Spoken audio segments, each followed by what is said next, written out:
When the daughter of a janitor stepped into the spotlight at St. Marlene's most exclusive charity gala, nobody expected what happened next. What started as cruel entertainment became a moment that would forever change how privilege and talent are measured. The crystal chandeliers of St. Marlene Academy's grand ballroom cast dancing shadows across marble floors worth more than most people's homes. Designer gowns rustled against $1,000 suits as the city's elite mingled at the annual charity auction, their laughter echoing off gold-leafed walls. Parents wrote checks with casual flicks of their wrists, bidding on vacation homes and luxury cars as if purchasing groceries. In the corner, pressed against the mahogany-paneled wall like a forgotten piece of furniture, stood Lizzie Brooks. Her second-hand dress, a faded blue number her mother had found at Goodwill and carefully altered, hung loose on her small frame. The fabric had seen better decades, but it was clean and pressed with the same meticulous care her mother applied to everything in their modest apartment above the school's maintenance building. Lizzie watched the festivities with the practiced invisibility of someone who had learned to navigate spaces where she didn't belong. For 3 years, she had attended St. Marlene on a partial scholarship, her mother's employment as the head custodian securing her a spot among the children of senators, tech moguls, and old money families. She excelled academically, but socially, she remained a ghost, acknowledged only when absolutely necessary. "God, this is so boring," Jessica Whitmore announced, her voice carrying the entitled drawl of someone who had never wanted for anything. The blonde 17-year-old stood at the center of a cluster of her classmates, all variations of the same theme: perfectly styled hair, flawless makeup, and clothing that cost more than Lizzie's mother made in a month. "We need some real entertainment." Jessica's eyes swept the room like a predator searching for prey, and they landed on Lizzie with the precision of a heat-seeking missile. A cruel smile spread across her glossy lips. "Hey, everyone!" Jessica called out, her voice cutting through the chamber music like a knife. "I have an idea for some authentic entertainment." The chatter began to die as heads turned toward the disturbance. Lizzie felt her stomach drop, recognizing the particular tone in Jessica's voice, the same one she used before delivering her most cutting remarks in the hallways of St. Marlene. "Lizzie!" Jessica's voice rang out across the ballroom, causing conversations to halt mid-sentence. "Come here, sweetie." Every eye in the room turned toward the corner where Lizzie stood frozen. The weight of their attention felt like a physical force pressing down on her shoulders. She could feel the familiar burn of embarrassment creeping up her neck, but she remained motionless. "Don't be shy," Jessica continued, her tone dripping with false sweetness. "We'd love to see some of that ghetto dancing your people are so famous for. You know, really get this party started." The words hit Lizzie like a slap across the face. Around the room, she could see the varied reactions. Some parents looked uncomfortable, others seemed mildly amused, and a few teenagers were already pulling out their phones. But no one spoke up. No one intervened. This was how it had always been for Lizzie.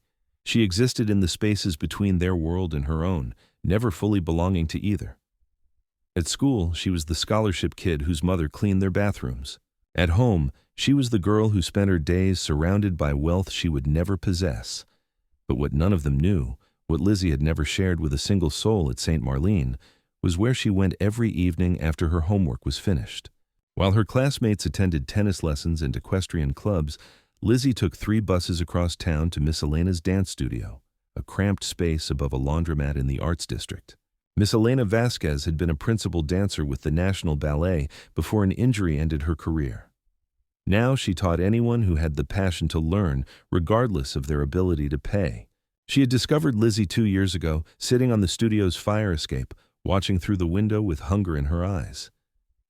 "You want to dance, Mija?" Elena had asked, startling the young girl. "I can't afford lessons," Lizzie had replied, scrambling to her feet. "Can you clean mirrors and sweep floors?" That had been the beginning of everything. In exchange for helping maintain the studio, Lizzie received private lessons from one of the most gifted instructors in the city. Elena had quickly recognized that Lizzie possessed something rare, not just technical ability, but the kind of raw emotional connection to movement that couldn't be taught. For 2 years, Lizzie had trained in secret, her body becoming an instrument of expression she never knew she possessed. Contemporary dance, jazz, even some classical ballet. Elena taught her everything, pouring decades of knowledge into a student who absorbed it like water in the desert. "What's wrong, Lizzie?" Jessica's voice brought her back to the present moment. "Cat got your tongue?" Or are you too good to entertain us now? The laughter that followed was like breaking glass, sharp, cutting, meant to wound. Lizzie felt the familiar sting of tears behind her eyes, but she blinked them back. She had learned long ago that crying only gave people like Jessica more ammunition. But as she stood there, feeling the weight of their collective stare, something shifted inside her chest. Maybe it was the hours she had spent in Elena's studio, learning that her body could be powerful instead of something to hide. Maybe it was the countless evenings she had danced alone, pouring her frustrations and dreams into movement when words failed her. Or maybe she was just tired of being invisible. Slowly, Lizzie pushed herself away from the wall. Her heart hammered against her ribs as she took one step forward, then another. The crowd parted before her like the Red Sea, creating a clear path to the center of the ballroom where Jessica stood with her arms crossed, a satisfied smirk playing at her lips. "Oh my God, she's actually going to do it," someone whispered, and the whisper spread through the crowd like wildfire. Lizzie reached the center of the room and stood facing Jessica, who looked pleased with herself for orchestrating this public humiliation.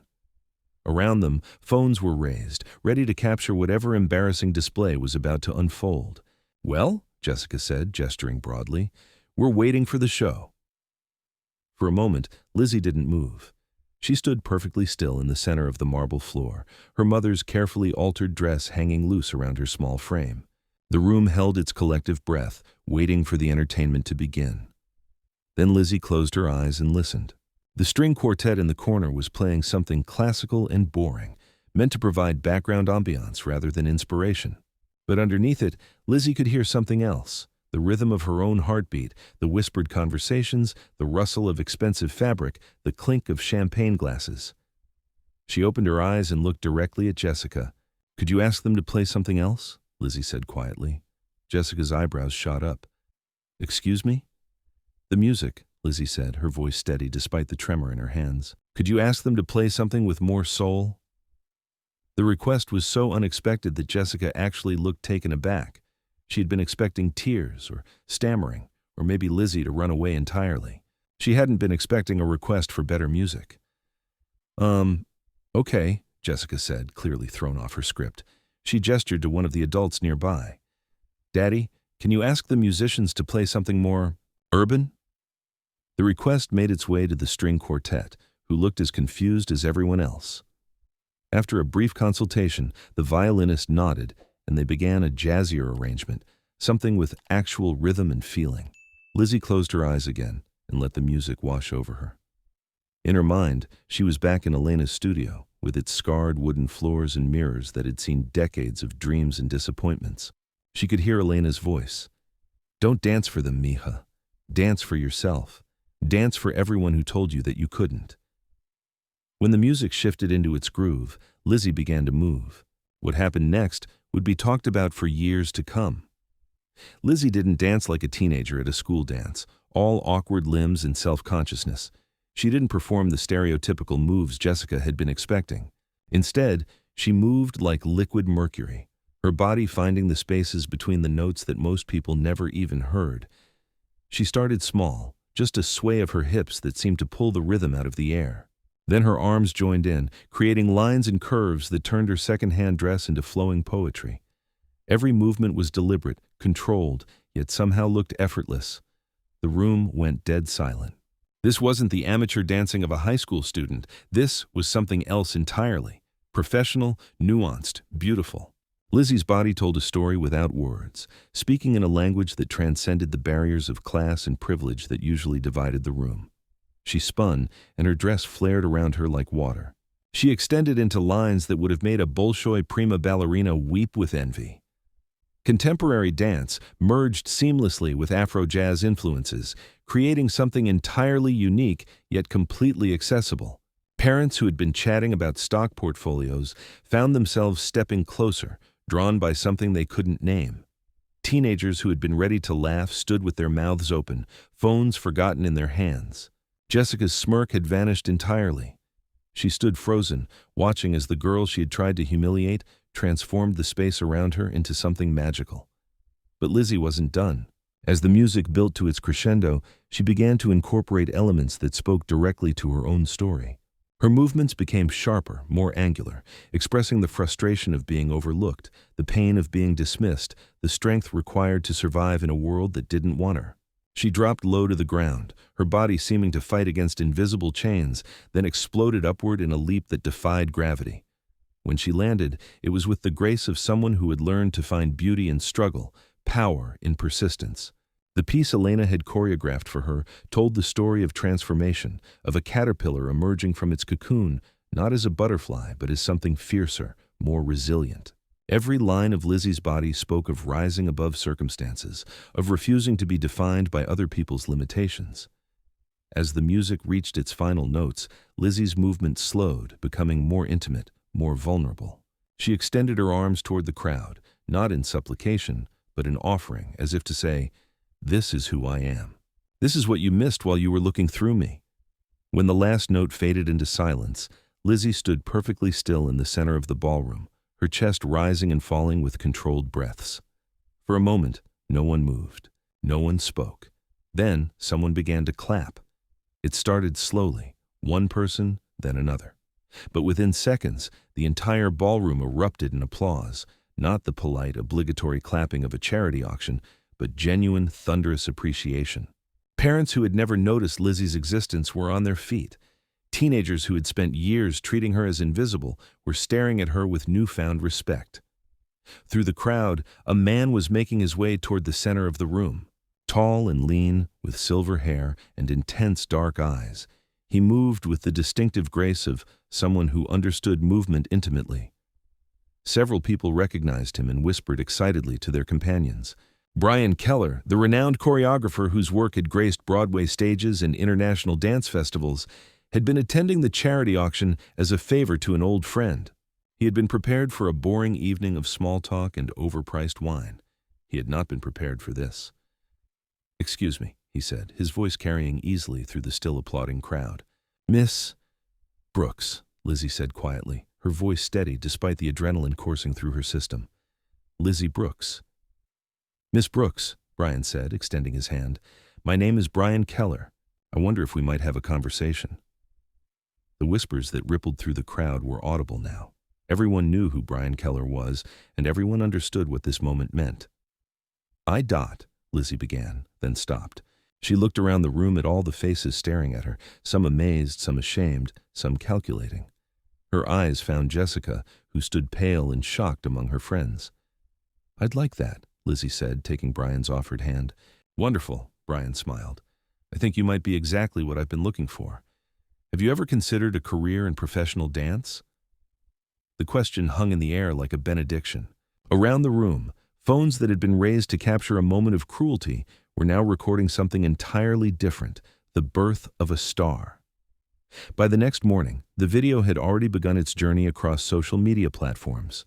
But it wasn't the humiliation Jessica had intended to create. Instead, it was 3 minutes and 47 seconds of pure artistry, watched and shared by people who recognized genius when they saw it. The scholarship offer from the Los Angeles Academy of Arts arrived within a week, hand-delivered by the school's director, along with a personal apology to Lizzie's mother. Television producers called daily. Dance companies from 3 continents extended invitations. But perhaps the most meaningful moment came the following Monday morning at St. Marlene Academy. As Lizzie walked through the hallways that had once felt like gauntlets of judgment, she noticed something different. Students who had never acknowledged her existence now nodded respectfully. Teachers who had seen her only as Elena Brooks's daughter now saw her as Lizzie Brooks, artist. Jessica Whitmore approached her locker that morning, her usual entourage notably absent.